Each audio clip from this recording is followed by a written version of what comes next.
Welcome, everybody.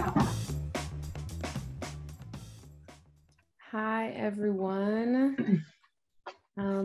We are really excited because so many of you are here today on this fine Monday in May. Thank you for coming to our second Visionary Frameworks workshop. It is a multi-session series. Last month, we started with Arturo Masal from Casa Pueblo in Puerto Rico. And today we are here with Sandy Ho and Dr. Holly Pearson. We are super honored and excited. Thank you for being here, and thank you everyone for coming today. So I'm Victoria Benson. I am both, as I already mentioned, honored and really eager to learn from the folks here today, and also to be a part of the Community Power and Policy Partnerships team. I'm working with them, and they are at the Othering Belonging Institute. And we are working together on this project called the Radical Imagination for Racial Justice Project. And I want to give a little bit of a description of the slide that we just saw. So if we can put that up for folks, if they want to see it. But our slide shows the backdrop of light orange with the words disability, justice, intersectionality, and self-determination in the backdrop. In the top center, the title says, in Black text, Visionary Frameworks, a monthly online workshop series with organizers, artists, and researchers. We're putting visionary frameworks for change into action. Underneath, in an orange rectangular box and in Black text, it says, all of us, creating the Disability and Intersectionality Summit. And beneath that, we see two photos in the shape of circles. One on the left, on the one on the left, we see Sandy Ho smiling, a woman wearing glasses with dark hair and a blue button-up, striped shirt, and a gray jacket with an outdoor green backdrop. On the right, we see the image of Dr. Holly Pearson, a transracial and transnational Korean adoptee woman with blonde bangs and a medium-length black hair, looking off into the distance very pensively with a black backdrop. And lastly, we see the logos of the Othering Belonging Institute, which is 3 circles in different sizes in red, green, and blue, and the Disability and Intersectionality Summit logo, which are the capital letters DIS in red, orange, and yellow, respectively.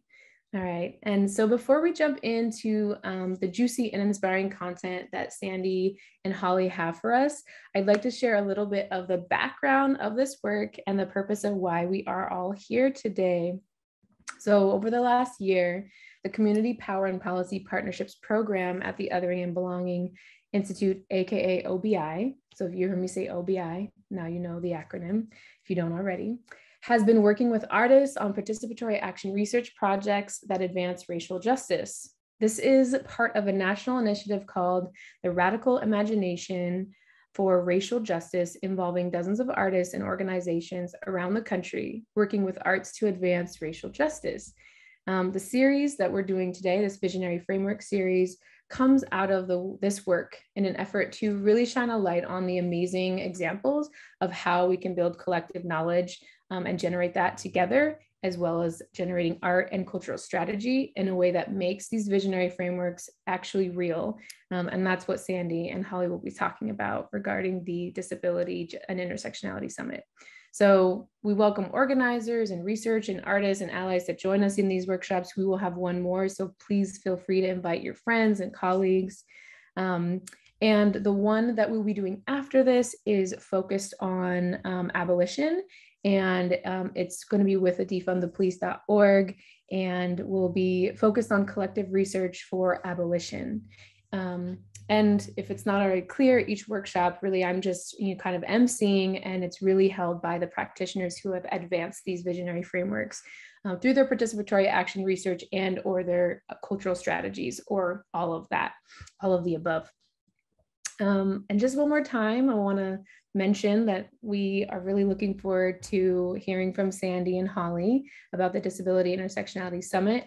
And they've really created a thoughtful and powerful session for you all today. So I'm really excited to see how it all unfolds. Before we jump into their content, we're going to just do a bit of land acknowledgements and housekeeping. So first, we have ASL interpretation from Kathy. Thank you so much, Kathy. You're doing a great job.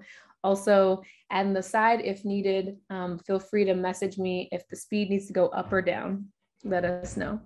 And then we also have live transcript enabled. You'll see closed captions button that you can turn on and off at the bottom of your Zoom.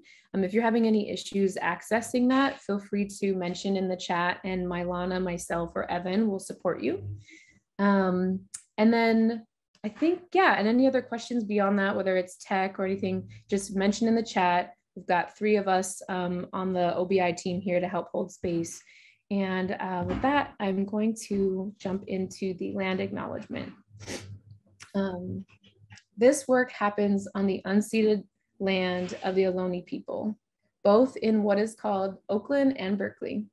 If you'd like to name the place that you are calling in from, please do, just put it in the chat. If you are learning the name of the land that you are on, we've also dropped in a resource for finding that out called the Native Land Digital. It's a link that you can click, and it will help you locate where you are now and the territories that you are on. I engaged in this land acknowledgement both to acknowledge the land and the people who are its original and current caretakers. The land acknowledgement is a step toward truth that the land is unceded, meaning it was taken rather than given, and of the grave harms enacted on Native people by means of taking and stealing. This is a single step on the journey of repair. It is not its end.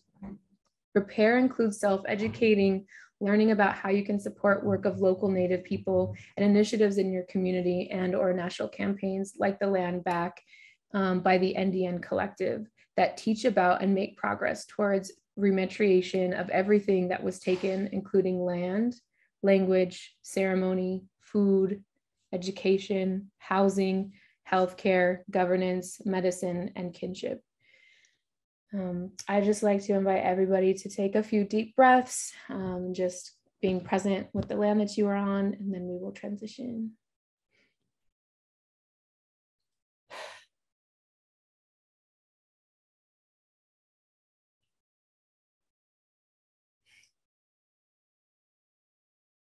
Last breath.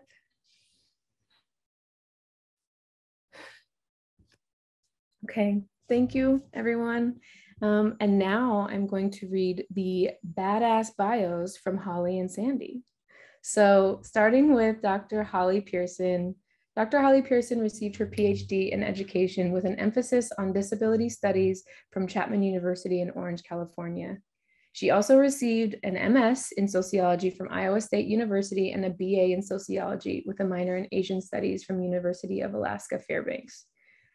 Currently, they are a contingent faculty at Framingham State University, at the Framingham State University in the Sociology and Criminology Department. Their graduate work explored the socio-spatial intersectional experiences of racial and ethnic minorities with disabilities in higher education from an arts and visual methodological lens. Presently, they are exploring the history of higher education, particularly in the dynamic between higher education, architecture, and diversity.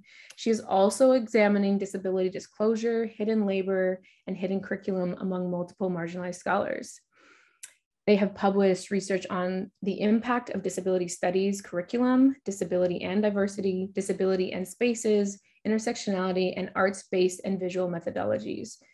They have been involved in the DIS, the Disability and Intersectionality Summit, as a presenter in 2016 and as an organizer in 2018 and 2021. And outside of that work, they do yoga. They're a yoga instructor and an aspiring baker. Sandy Ho is a visionary disabled community organizer with a long-standing commitment to grassroots disability activism and advocacy. Sandy is the program director of the Disability Inclusion Fund at Borealis Philanthropy. She is the founder and co-organizer of the Disability and Intersectionality Summit, a biennial national conference that uplifts and celebrates the lived experience of disabled people of color, which we will be learning a lot more about. In 2015, Sandy was recognized as a White House Champion of Change for her work with the Thrive program in Massachusetts, a mentoring program for young women with disabilities who are mentored by older disabled women. Through the program, she launched the Letters to Thrive, which is an initiative that collected letters from disabled people around the world writing letters to their younger selves. Prior to joining Borealis Philanthropy, Sandy was the research project manager at the Community Living Policy Center at Brandeis University, where she expanded the capacity and facilitated partnerships to support national disability-led policy research. She is the co-partner in the Access is Love campaign that she leads with Alice Wong and Mia Mingus, and her essay from Kanfei to Kanji, and I hope I said that right. Did I? Okay, I got some nods. Okay, from Kanfei to Kanji, the freedom of being loud is included in the, that's called, from Kanfei to Kanji, the freedom of being loud. It is included in the anthology Disability Visibility, First-Person Stories from the 21st Century, edited by Alice Wong. Currently, she is also a part-time master in public policy student at the Heller School of Social Policy and Management at Brandeis University. Sandy's approach to movement building is driven by a future where all justice-informed work includes dismantling the structural, systemic, and social consequences of ableism, and that a just world is one where disabled people are thriving. She identifies as a disabled queer Asian woman and an obnoxious Red Sox fan. Thank you. Thank you both for being here and for such lovely full bios. And with that, I would just love to pass it to the two of you.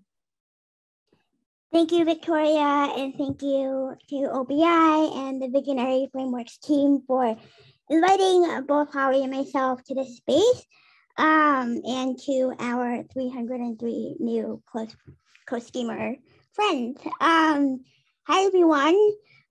So before I begin, I'd like to give a present day image description. I have short, dark, wavy hair. I'm wearing a white button-up shirt with gray stripes, and I am zooming from the unceded territory and land of the Massachusetts and Pawtucket people. So there really is not much that I can add to Victoria's lovely introduction and intentionality of space. And so I'll just say that, when thinking about how to structure today's conversation, Holly and I thought, really the best way to actually practice disability justice with each other and with all of you in our audience, part of that is naming that we welcome all of you to come as you are, to be attuned to your own mind-body access throughout the session. Do whatever you need to do to be present and absorbent and during our time together. If you need to fidget, you need to pace, doodle, go for it, whatever it may be. Disability justice, one of the principles is recognizing wholeness as one of its 10 principles, and which says that, people have inherent worth outside of capitalist notions of productivity and relationships. Is that every person and every body is full of history and lived experiences, and that should be honored. And so we want to lift that up as both a reminder and a guidance to our time together. So to get us started, I'm just going to provide a brief overview of DIS, the Disability and Intersectionality Summit. So what is DIS? And, I ask myself and our team this every year before we organize, and I think every year we move closer to an understanding and definition. But as of right now, it is something that was begun in 2016 by a group of really disabled activist friends and I, many of whom were also disabled people of color. And we were looking for a place where we could really seep our full body, mind, and lived experiences into every facet and aspect of a space. 2016 and 2015 was also during a time when there was a lot of spreading around of certain kinds of stories and narratives about disability being shared over social media.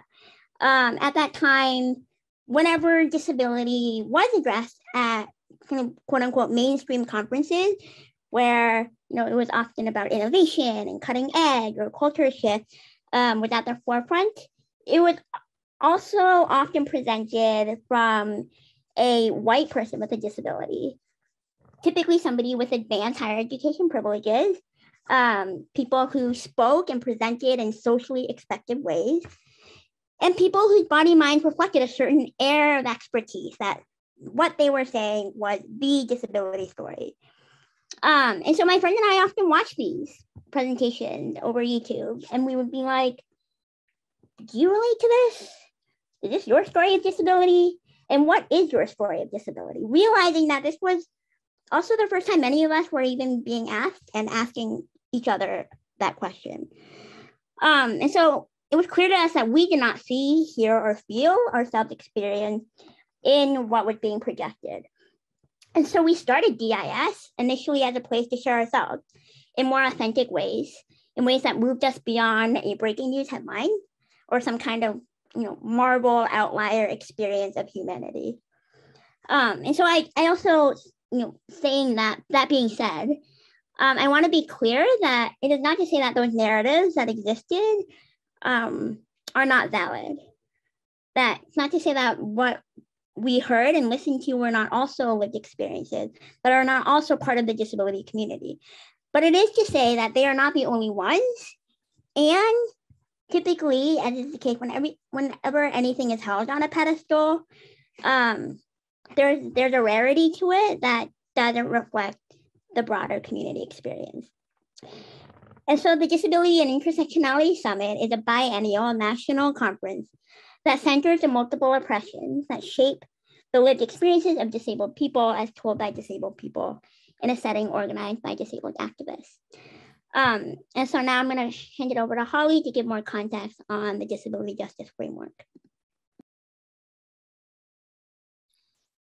Hello, everyone. Just a real quick current day image description. Just imagine an Asian looking person with really cool blonde hair that's slowly going out, kind of like shaved sides, wearing black round rim glasses and wearing a button-up blue shirt. Right, I had to look through at what shirt I'm wearing today. And a blue backdrop and a window to my right, but it might be your left, Joel. Okay. But yes, as kind of building on what Sandy was talking about for Disability Intersectionality Summit, really this came because of this huge need and desire for spaces where we could breathe. Y'all, just looking back at the last couple of years, it's just kind of been a mind fuck, and I'm preloading, I do swear, so just letting you know that. But we also have to recognize that the work that we do is not something that just comes out of one container. It's something that is built upon generation of time and energy that have been put forth upon mostly marginalized bodies and mind because of basic need of needing to survive and to breathe. We're not even at the point of talking about thriving. We're talking about trying to survive in this fucking ass world that is so fucking oppressive to the point that it's like, what the fuck kind of a thing.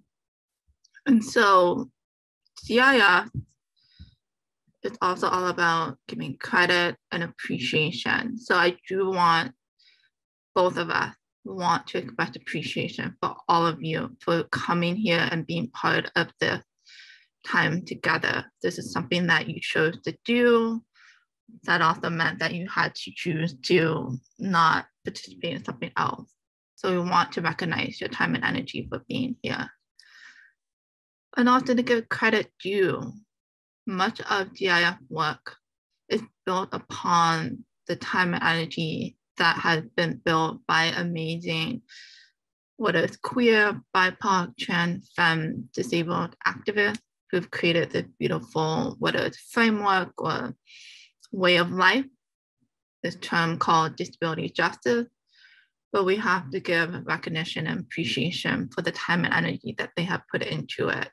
And giving shout out to such as Patty Byrne, Daisy Park, Mia Mingus, Leroy Moore, I'm just making sure the ASL to keep up with me, and Eli Clare. So just giving shout out to those, but those are not the only people that have been part and involved of not only this beautiful creation, but also the sustainability around disability justice itself. If you are not familiar with disability justice, this is a gentle nudge. Hey, go check out this amazing work. It's by Sins Invalid called Skin, Tooth, Bone. The basis of our movement is our people. I mean, that title says it all. So we continue throughout our time together. We will be kind of touching upon the principles of disability justice itself. But yes, we have to give a shout out to the amazing work. And on top of that, moving forward, that's what we encourage, building upon each other's work, time, and energy itself. Cool. I love it. I love folks chatting out. And yes, I can totally cut and paste that into the chat. So moving forward, the way that this time spent together, we kind of have the 3 areas that we want to tackle on. So Sandy and I will kind of tag team asking each other any good questions and in response, kind of a thing. So, Sandy? Sure. So Holly, one of the things that you and I connect over is food. Although I am still trying to keep up. But so I wanted to start by asking you, as someone who obviously is no stranger to the conference circuit and especially within academia, how did DIS have its own flavor? Yeah, that's a very loaded question that you're asking me in particular, because I will admit I am an academic basis. But honestly, a space where it centers but does not censor mostly marginalized body minds is so rare and is so precious. That itself is a statement alone that makes DIS its own flavor. And what exactly does that mean? It doesn't mean that we just kind of pull together in a room all these mostly marginalized people. That's not it. It really is this space where, in a world where we have to choose, whether in my case, an Asian woman, a female, someone who's disabled, who's deaf, who communicates in ASL and spoken English, I do not have to choose between any of these identities. I can just be. And I can just fucking breathe and just be. I don't have to sit there and think like, okay, what do you want? What expectations do you have of me that you want me to meet you at? Instead, GIS does this beautiful thing what really centers humanizing. And humanizing me in this sense where it's just all about how am I, how are you doing in this time and moment?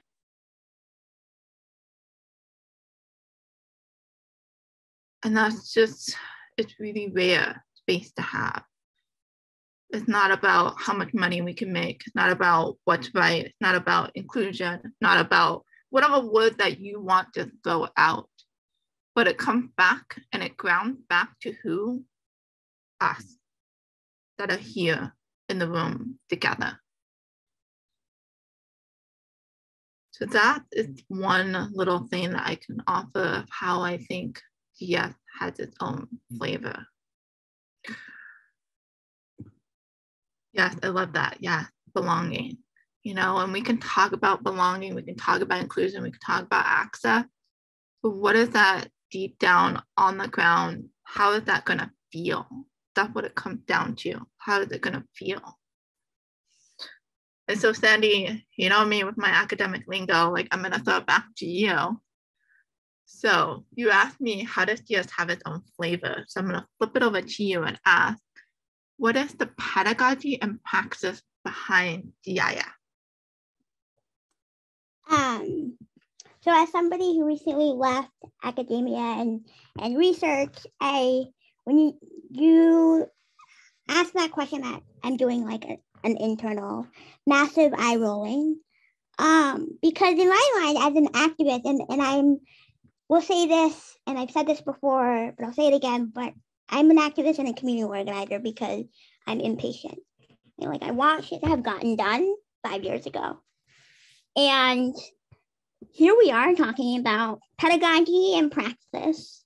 And we're also intentionally doing disability justice right now and modeling also the way that our organizing team puts the conference together by asking each other questions, listening really intently, and holding space for each other and the messiness and quite frankly, some of the BS baggage that we both have to let go of. So that being said, I think that the disability justice framework provides a tool and a mechanism to both identify and also to dismantle ableism. Ableism, we recognize, is both part of and is complicit in propping up racist, white supremacist, patriarchal, heteronormative in our society to such an extent where that is the norm, that is the expectation. And so when we say that we center and organize from and around disability justice, what we mean is that we are putting trust in community and disabled, BIPOC, queer, trans, non-binary, femme, Crips that you named earlier, who developed this framework. And instead saying, okay, if we dismantle what we know exists and the norms, and we reject that it has to be this way, what do we allow instead in trust with community to be built and to come to fruition, to be dreamt, to be created? And I think what that has allowed is a team of organizers saying, okay, we know and have been ourselves harmed, traumatized, and marginalized by what exists. No one out there gave permission to our team to act on an alternative, to create a space. We didn't ask permission to do this.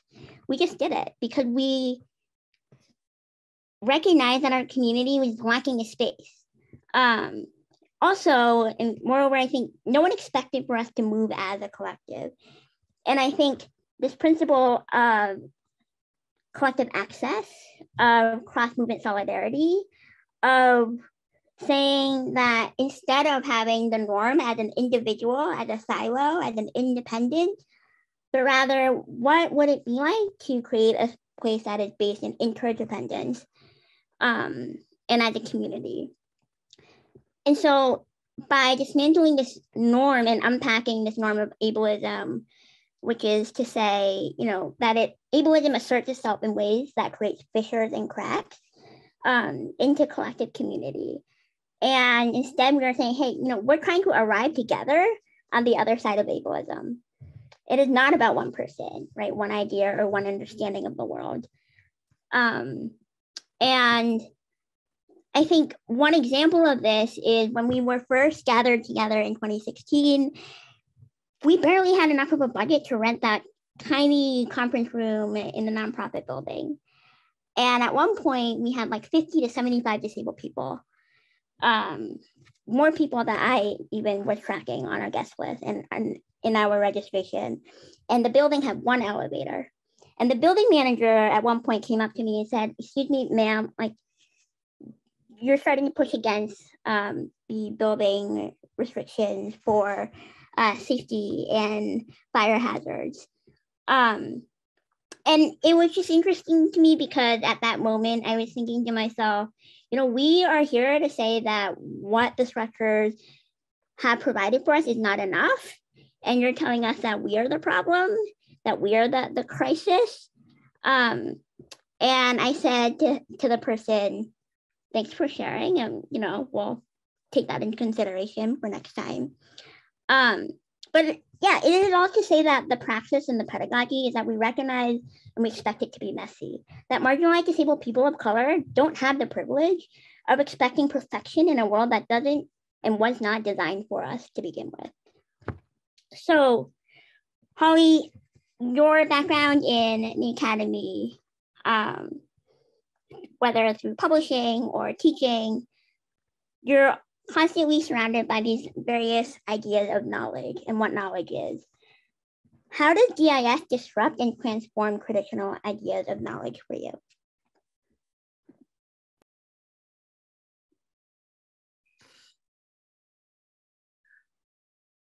Academia. I have a love and hate relationship with academia. Yeah, I want to build upon what Danny was just talking about, the sense of privilege and having to ask for permission. Because that is academia. It is such a one-way street where those who do not have the power, those who do not have privilege, those who are most impacted, most vulnerable, are constantly being placed in a position where they have to ask. Whether it's asking for permission, whether it's asking to be allowed to be in this space, whether it's being able to access certain knowledge, information, whether it is to ask, hey, can you loan me $50 so I can go to this fucking conference? You know, as a contingent faculty, I'm kind of like, it's mind-blowing seeing how much of where so much of our knowledge is generated is based on this dynamic. I come to you, I meet your expectation, I talk your language, I do whatever it is that you want me to do in order to get access to, whether getting access, literally, or to get access to the knowledge, or to get access into the fucking classroom.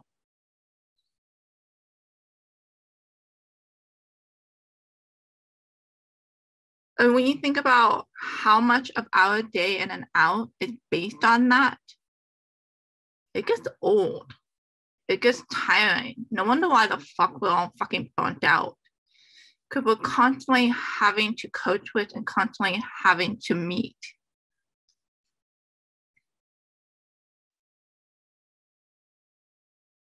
GIS is a really rare space where we don't have to do that. Instead, it emphasizes that everyone is a stakeholder.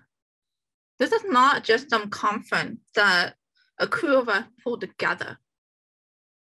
This is something that everyone, from the people who are choosing to take the time to present their work, choosing to help be part of this process, choosing to organize. Everyone is not only heard, seen, felt, respected,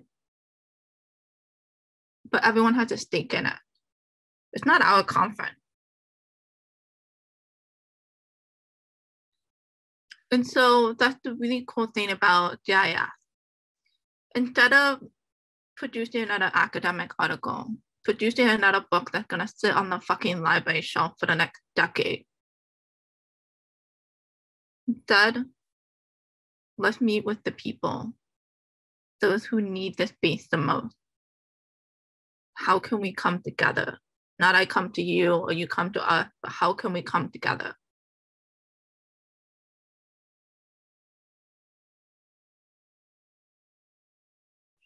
So on that note, I gotta bounce it to Sandy and ask, who gets access, contribute to DIS? Yeah, building off of that idea of these traditional conference settings that are very linear, that are very one-way street, that are very regimented in producing scholarship, so that you can make sure to add that bullet point onto your CV, because that's what your department chair is going to be looking for, right? And so when we think about who is invited to build a collective container and an intentional space, it don't only limit that idea to just the organizers on our team, but and nor is it just the person with the title and role as program manager or events coordinator at the venue. Right? I'm also thinking about the typically BIPOC staff at the venue who need to set up, clean up, break down the space to prepare for the convening. Thinking about the marginalized students who may be attending, and even with the student rates, still had to scrape together their work study money to afford the student registration fees. I'm talking about the people who are working in the parking lot to ensure safety of the attendees and the dining staff, the ASL interpreters and the cart providers, the interns, the people who are providing childcare so that the presenter can present. And although I do kind of raise an eyebrow at this, the hybrid setting in today's moment of the people who are checking COVID precautions and enforcing COVID safety measures at hybrid convenings. This is all part of who our team thinks of when we think about who has access to GIS, who contributes to the actual scaffolding of that collective container that we're building.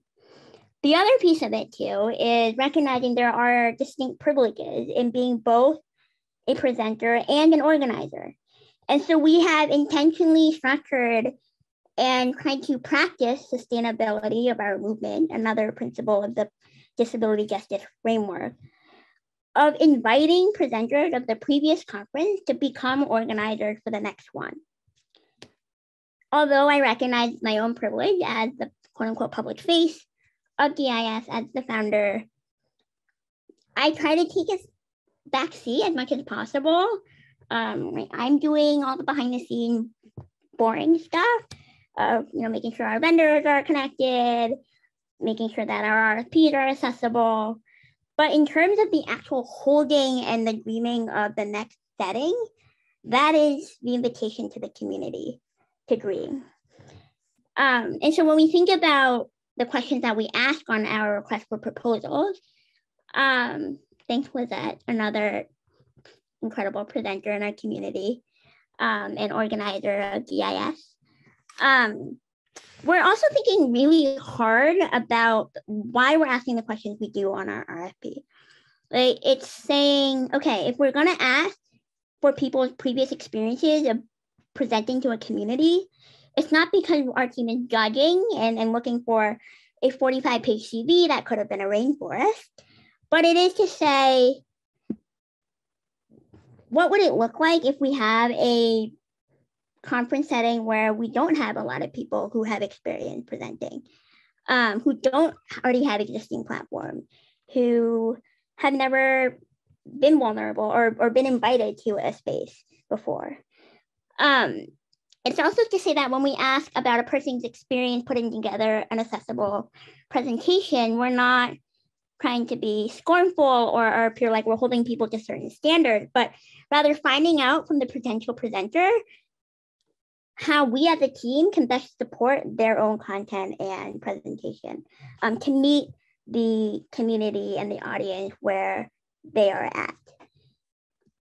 And so one example of this would be in 2018 when we had Naomi Ortiz, author, incredible poet, who was doing a reading from Sustaining Spirit, Self-Care for Social Justice. And Naomi was unable to fly in that year.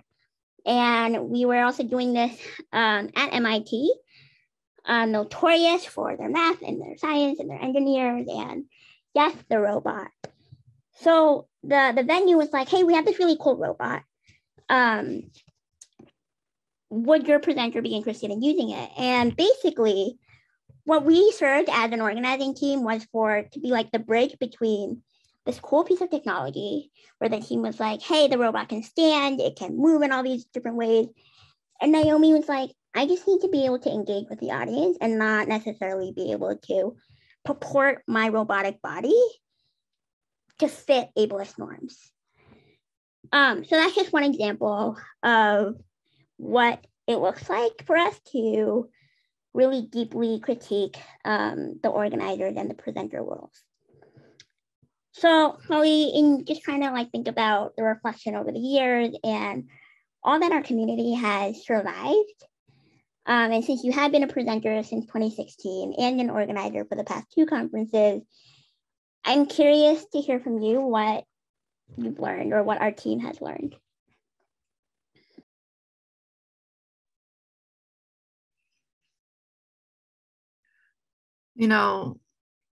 When I hear that question, I feel like, especially when I know that you're not asking this way, but I feel like oftentimes when I get this question from other folks, it's folks who want like a Swiss Army check sheet.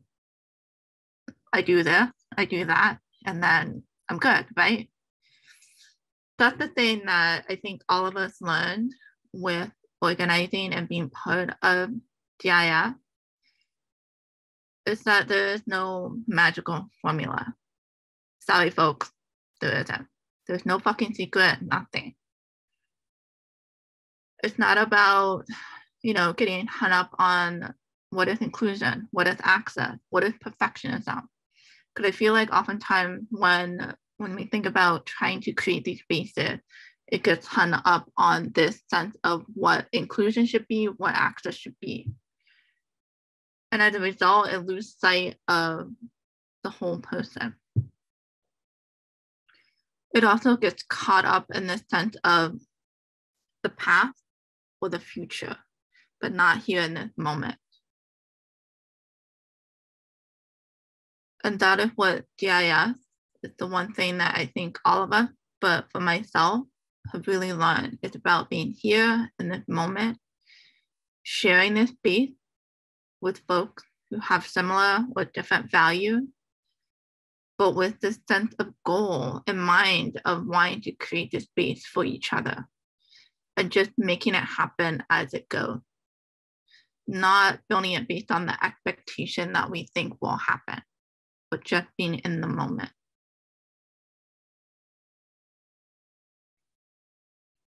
So on that note, Sandy, I do have to ask you, what is next? What is our vision for next steps? I don't know, honestly. When we were thinking about DIS 2021, we had a really soulful, I think, and vulnerable conversation with the team of recognizing there's a pandemic. There has been insurmountable loss and deaths in our community that we don't even know the numbers for yet. And is it now that we should come together as a community to grieve, to hold support for each other? And I think that's where I found myself being caught up in the expectations of research, of coming together as a community. So often we galvanize ourselves to come together for a specific solution and to do an action. And sometimes it's okay to just come together to be together. And I think that's what 2021 was about for us as a team and as a movement. And so I'll just kind of, as I do want to get to questions, end by saying that I think part of the envisioning for us is just continuing to move in a way where ableism is not the assumed air that we breathe. It should not be the ceiling that we aspire to and the floor that we all just kind of move on without really thinking. And I've said this before too, and I'll say it again, but I think as our roles of being community organizers, it is not our job to determine the finish line of our movement, but to help collectively hold that together and to move it to where we all think it needs to go, if anywhere. So that being said, thank you, Holly, for being in conversation with me, for your co-conspiratorship, for your badassery, and I'm going to now, I think, turn it over to Victoria to help navigate Q&A.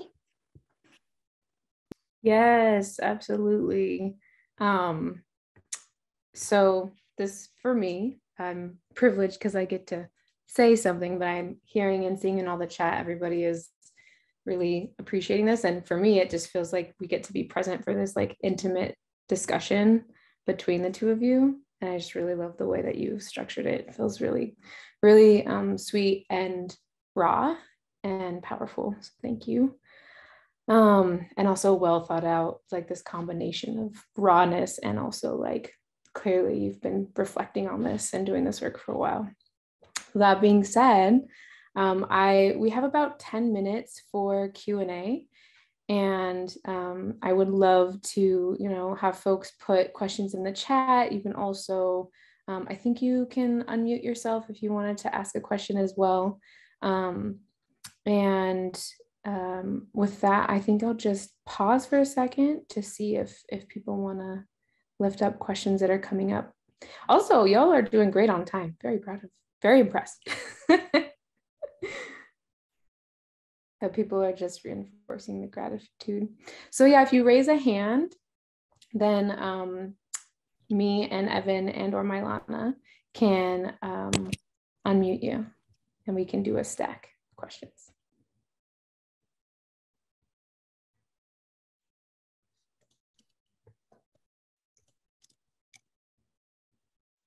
And also I'm gonna ask for help too. So Evan or Mylana, I'm working off of one screen. So if you're seeing people with raised hands in the thing, feel free to unmute them.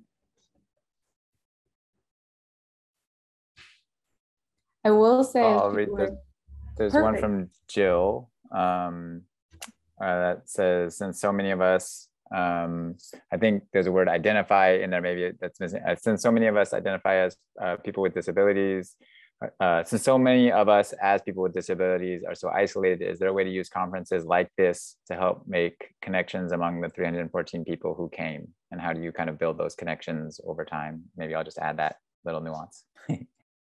Nice.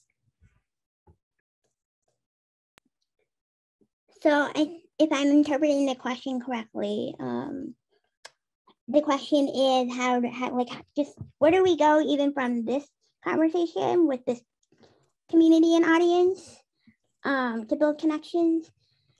Well, I'm welcome anybody to check out DIS online, and also our Twitter handle. I can put it into the chat, but that is exactly so much of, I think, why spaces like DIS have been so important, is because exactly to that point is disabled people are isolated.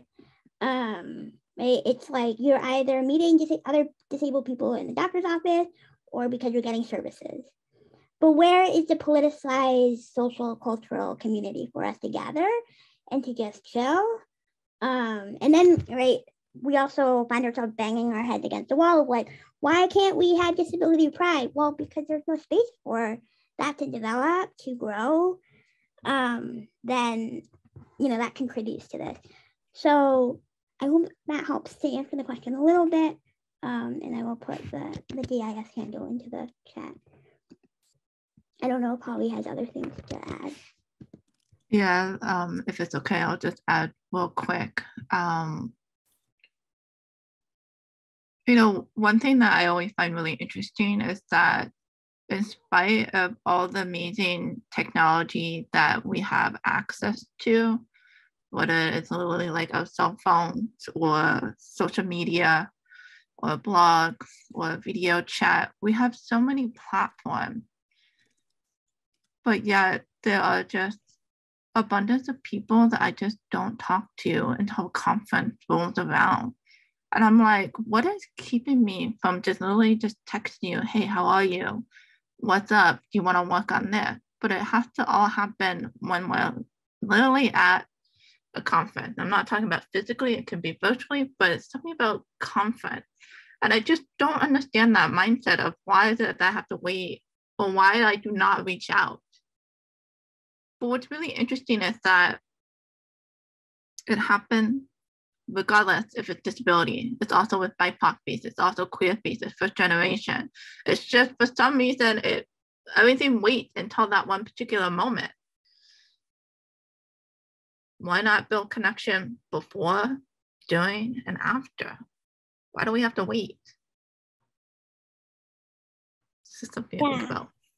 Yeah, actually that, Holly, what you just said reminds me of a little kind of, not, I wouldn't call it an experiment, but just a challenge, if you will, that I did for myself one summer, because my employer at the time said that we can have Fridays off. And so me not being having the ADHD energy, and I was like, okay, I don't know what to do with free time. What does that mean? So I just literally went through my Twitter list And I was like, okay, these are the people who I often like, whose tweets I like, and whose tweets that I retweet. Why don't I just ask if we can have a conversation and see what happens? And it was kind of sad and surprising to me how many folks responded with, oh yeah, would love to have a conversation. Is this about work or is it about a community organizing thing? And I was like, no, I just want to like get to know you and like how you came to your work. But yeah, I think like we, even as organizers in relationship to each other and as practitioners, there's an expectation of like when we reach out, it's something to do with work. It's making me think about the layers of different types of labor that we put into our relationships and how to, and that piece of we aren't coming to you and you're not coming to us, we're coming together. And how do we build that mutuality in our relationships outside of the structures of these events that bring us together in ways that also feel sustainable? And there's so many other questions. So I'm going to like name a few, and then if you can kind of go through them. So one, there's been multiple questions around how to bring this like work of intersectionality and disability justice more into academic spaces. So folks are interested in how might I start to shift that in my classrooms or in my department? What are the ways, because they're so far behind. So that's one category, is like, how do we actually make spaces of learning, academic spaces of learning, more reflective of our whole selves belong? And then there's another question about, I'm just going to read this one from Sarah. What are your thoughts on partnership between parents of disabled youth and disabled adults? Many parents have done harm to taken up too much space, and yet disabled youth can't raise themselves, and parents need support and community as well. Any examples of people or organizations that have partnered successfully? And ready for another one? So it's like academic spaces, accessibility, intersectionality, our whole selves, how do they catch up? Parents, young people, and with disabilities, and adults with disabilities. And then here's another piece. Disability justice organizers have always been on the front lines in various ways and building with their communities to keep each other safe. What do you feel is left out of the mainstream media or dominant narratives? What do you want to lift up in these unprecedented times? And I think I just want to also lift on that one too, is like for the like multiracial like spaces that include white folks as well as Black, Indigenous people, API, people of color. You know, how do we navigate in the spaces where like mainstream or folks who have white privilege but also are dealing with disabilities, how are we navigating this coming together and also like making sure to keep BIPOC folks with disabilities at the center? So there's like 3 categories, and I can repeat at any point, but I will let you jump in. Or do you want me to re-summarize? You feel good? Okay. Holly, do you want to go first? Okay. You do. So I don't think that I can speak as much to the parenting and youth question. But I think I heard the question around how do we create space in ways that basically are not recentering and reifying white experiences, right? So like DIS is really intentional and explicit about naming all of our presenters are marginalized BIPOC disabled people. And you know, we are thoughtful about who is a presenter in that way, but in terms of our audience, it's open to everybody. It is a public and community event in that sense. We are also intentional about making our presentations accessible and freely available on YouTube. So I hope that answers that question. And also just thinking about how we as a team have also needed to do our own internal growth and learning, because there was a time when not all of our organizing team were BIPOC disabled people. And so we just had to have that conversation and talk about the privileges of being an organizer versus a presenter. Holly? And just wanted to add a layer to part of the question, which you did answer. It was also like, given things like that, right? Like that you did actually transition from being more for us, by us, but acknowledging even the importance at the beginning. It's great to have allies. But like the one of the layers was like, is there things that are missing from dominant narratives in these unprecedented times that you also want to say in this moment or lift up? So that's like connected, but slightly different too.